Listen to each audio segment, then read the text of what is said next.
What's going on, guys? Zac Perna here, and today's video is about 5 things that have changed my training for the better.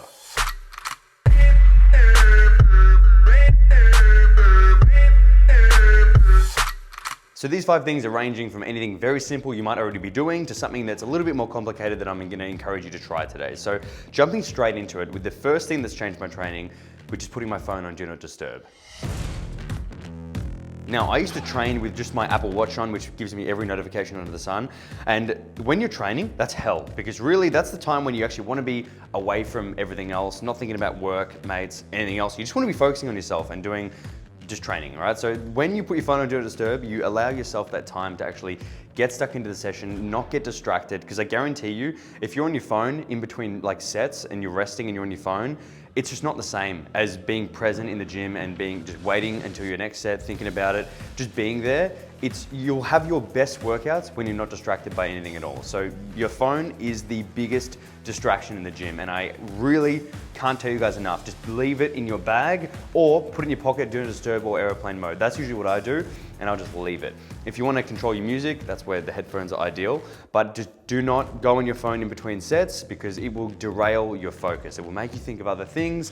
It will make you feel like other things are important. And at that time in the gym, in only that hour that you're there, that's the only thing you should be focusing on. That's the most important thing to you at the time. So don't let anything else distract and take away from that. And just kind of away from gym, just aside from all of that, that kind of applies to anything else as well. So if I'm working, I'm working. If I'm training, I'm training. Don't try to do a million things at once. Don't get distracted when you're at the gym and be on your phone talking shit with people.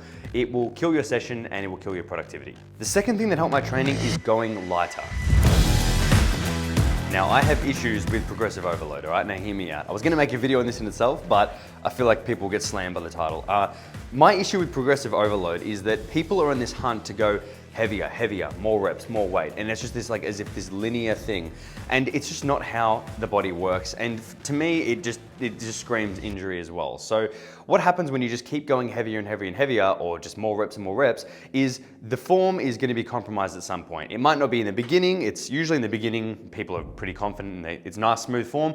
But in those final, maybe 4 weeks in, when they're really trying to beat what they did last week, and they're really pushing it out, that form has gone from nice and strict to, holy shit, let me just get this weight up no matter what the cost is. So that last bit of, let's just get this weight up no matter what do you think is moving the weight there? It's literally everything. It's like if you're doing an incline bench, you are using your shoulders, triceps, joints, chest.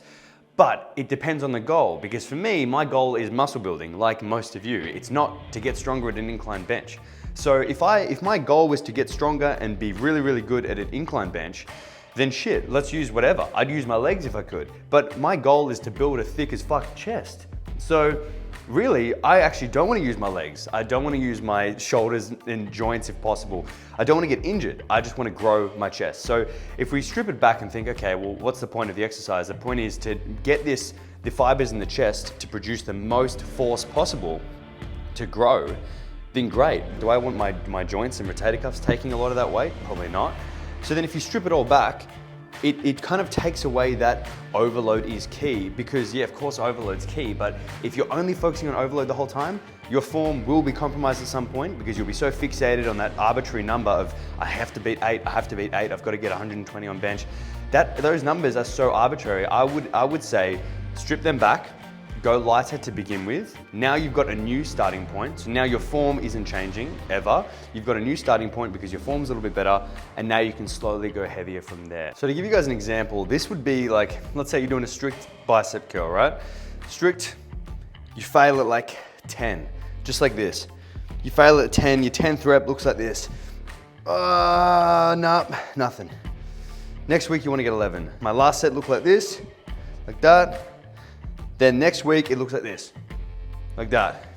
Maybe I've got less biceps involved, but I definitely have more shoulders. More shoulders involved and with a heavier weight. For what reason? Just to go heavier? Just to get that extra rep? Or was it to work my bicep more? Now, obviously the goal will be to get stronger over time. Yeah, we want to do that, but you're not going to sacrifice and compromise form in doing so. So that's why I would say I went lighter, and I've really focused on form and squeezing the muscle and doing certain things within my form that have allowed me to actually get stronger within that range, and then not sacrifice and not compromise on that. Because if you're so focused on overload, you will neglect form. And most people think form, nah, I got it, trust me, but you don't. You've never just nailed it, because nobody has ever just nailed form. It can always be better. Once you realize that, you will want to go lighter, you'll want to practice your form, and you want to actually get stronger within that form. Now, the third thing that changed my training was adding pauses and breaking momentum. So this kind of goes back to the second point about focusing on form and going a bit lighter, but it's a bit more specific. Now, in every single rep that I train in, I pause at the stretch position and I also pause at the contraction. Those two pauses in there make sure you're pretty much not using joints, you're using the target muscle and getting the most out of your training. I literally spent, 3 days ago, recording 4 hours in the gym of form, like just form cues for my app. And just to go over, here's an example.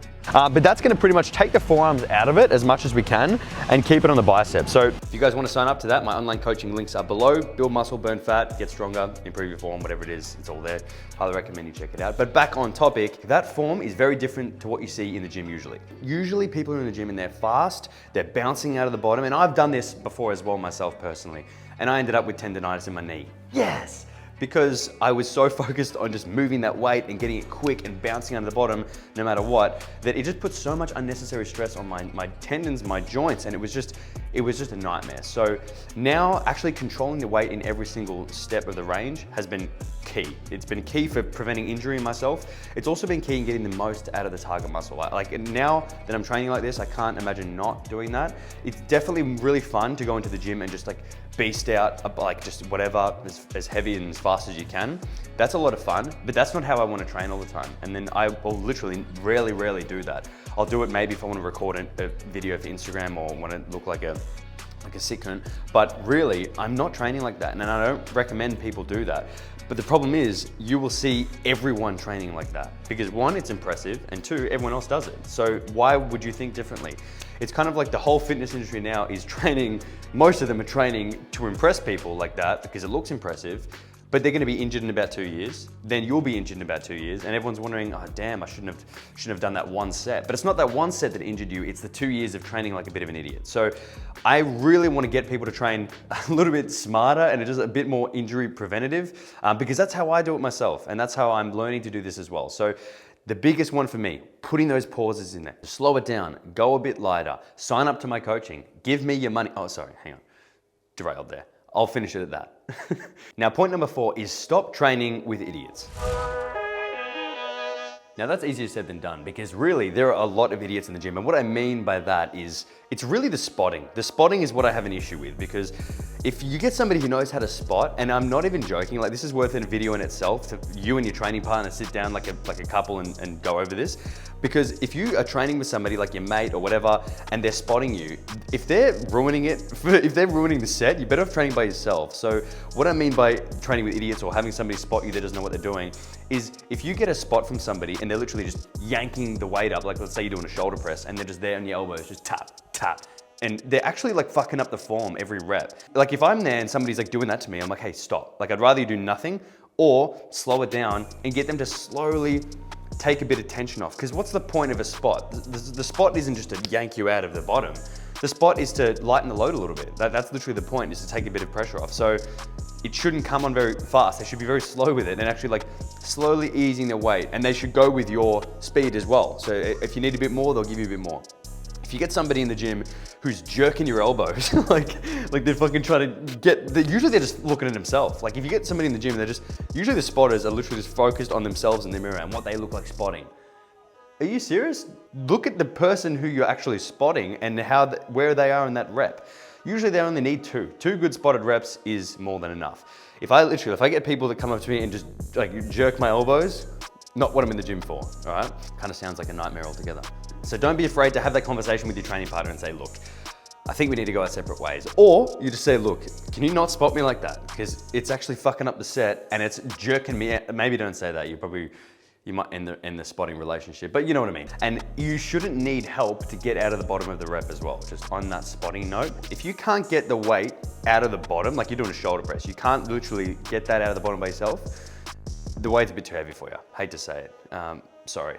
Go a bit lighter. That's a really good indication. If you can't hold it there, too heavy. I kind of derailed that a little bit. 5th point that changed my training is I stopped trying to be stimmed out like crazy. Most guys in the gym now, a lot of young guys in particular, just literally want the hardest hitting pre-workout. They want to feel like they want to run through a wall and absolutely just smash whatever's in their path. Women, children, weights, whatever.